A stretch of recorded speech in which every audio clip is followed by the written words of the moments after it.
Hello everyone and welcome back to Lucky Loaders 15, where I'll be giving you my day 5 preview for the Galway Festival. Sorry I'm uploading this one a little bit later than normal. I'm actually recording it on day 5 of the Galway Festival itself, recording it just before 9 o'clock in the morning, and these are going to be the prices that I'm quoting from. I'm not quoting from last night's, which I normally do. I normally obviously upload all my videos every evening before the day before, but yeah, these prices are the current morning prices at the time of recording, so it's fair for everybody, and hopefully we can have some winners on day 5 of the Galway Festival. Now we'll get straight into the business end of things. It all starts today in the first race in the 4:45. I thought it was a match really between Angolo and Risk Factor. I've gone for Risk Factor, trained by Joseph O'Brien and JJ Slevin has booked for the ride. This one unusually is in the table colours. You don't see him having too many jumps horses, but this horse you can currently back at 4 to 5. I know that's probably quite a bit short for some people, but in the match I would rather be on him than Angolo. If you actually go through a lot of his bumper form, his best piece of form stands out when he finished second in the Grade 2 bumper behind Appreciate at the Leopardstown Dublin Racing Festival earlier in the year, so that's definitely a strong piece of form. Maybe the only concern is we haven't seen him for a while, but I think that's not really that important. For me, I think his form is key to this. Yes, we haven't seen him over a hurdle yet, but I just think if he replicates anywhere near his bumper form level, he should be winning this. And for me, I think he's the most likeliest winner, and it could be an easy start for the day. So that's going to be the selection there. We then go to the 5:15, and this is going to be my long shot of the day with Mazzaro. Now we actually put him up a couple of days ago, and he ran okay, but I'll explain more about that in a sec. But this time, Ricky Doyle's been booked to ride for Tom McCourt. You can currently back him at 22 to 1 with 5 places. Going to recommend the each way. So yeah, like I just mentioned, we put him up earlier in the week, and he finished in 8th place at Galway, and that was over 2.5 miles. He's going to be dropping back to a more comfortable trip, but I did think for a long way in that race he really did travel well, and then when he just swung into the home turn, he just didn't find anything because he was probably very tired, because the ground, it did get quite testing in the end. So I'm prepared to give Mazzaro, I'm prepared to forgive him that run. You actually go back for his form, he's got a lot of strong form at Galway. He actually ran twice at this festival last year, and he ran respectably, making the frame on one occasion. If you also as well go back through his form, he actually won on soft ground in October, so there's a lot to like about him. And I just think at a price, I wouldn't be at all surprised if he could go one better and maybe improve and at least get us the each way money. I'd be disappointed if he couldn't go close. So for me, Mazzaro, 22 to 1. I know it's a competitive race, but at a big price, I think you could do a lot worse. So that's going to be my long shot of the day. We then go in the 5:45 with a horse called Filon for Mark Walsh and Joseph O'Brien. You can currently back it at 7 to 1. Going to recommend that each way with 5 places. Now this horse won at Limerick on his first appearance back at lockdown. He did the job nicely that day.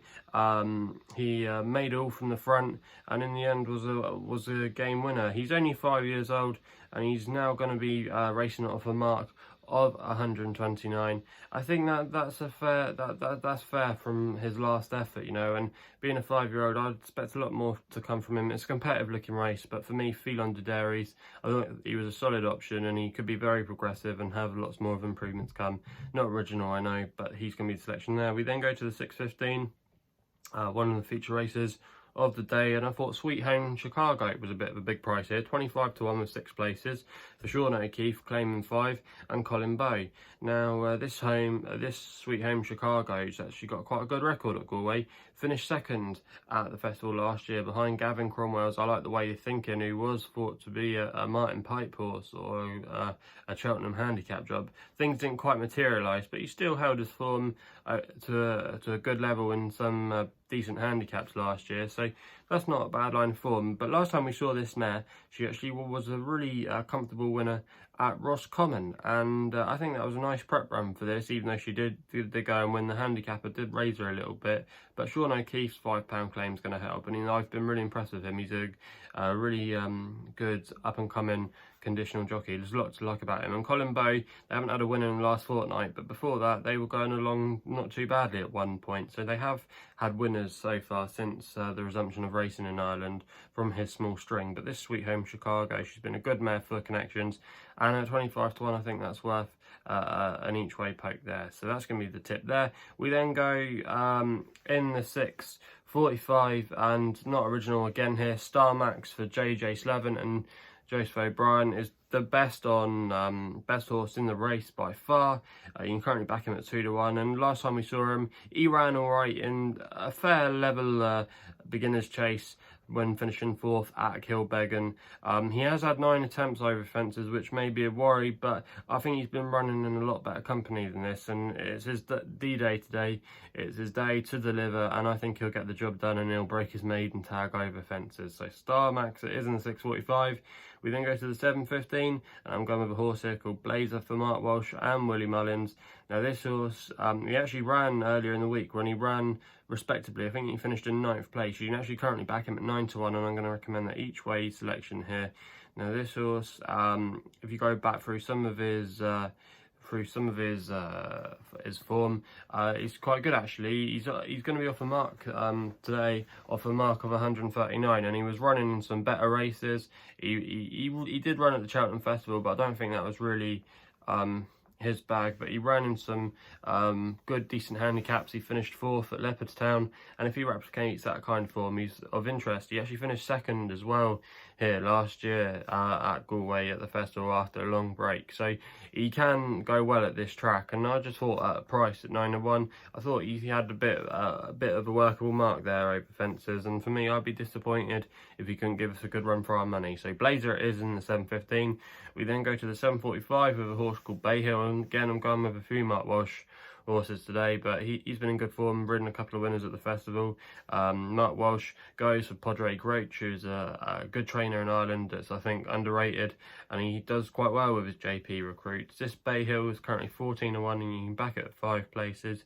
Was quite progressive over hurdles earlier in his career. He's run on the flat, but I think he's got a bit more to come over fences. He finished 4th on Tipperary on his return, and that was probably a prep run for a go at the Galway Festival, and it did look like it was just a prep run that day, and it looked like he would come on a bundle for it. Bay Hill, he's 9 years old. You'd like to think he's coming to the peak of his career now, but I think he's still got an opportunity to show himself here. And for me, Bay Hill, in what looks like a competitive race, I think you could do a lot worse at 14-1, and he would be my selection in the 7:45. We then go to the 8:15 Jawbox. Again, not original selection here for Kevin Brogan and Gordon Elliott. He claims a handy £7. This Jawbox has finished second twice on his 2 starts this season at Limerick and at Bellewstown. He then went to Kilbeggan last time and he fell over hurdles, so it's interesting that they brought him back to the flat. But if he can replicate his bumper form from earlier in the month, I think he's a major player, and the £7 as well is going to really help him. So he's currently 9-4. I know Willie Mullins does have one in this, but for me, I think Jawbox sets the standard, and he's the one they've all got to beat. And at 9-4, I think he represents a little bit of value. So they're the tips on day 5 of the Galway Festival. Sorry for the late upload. Hopefully we can have some winners. Also as well, if you haven't done so already, you can check out my day 4 Glorious Goodwood preview. That was uploaded last night.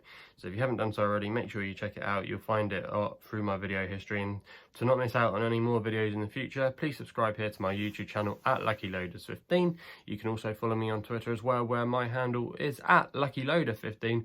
And if you want to find out a little bit more about myself, why not check out my website, which is www.chrisloaderracing.co.uk. So that's all I got to say. Hopefully we can have some winners at Galway later today.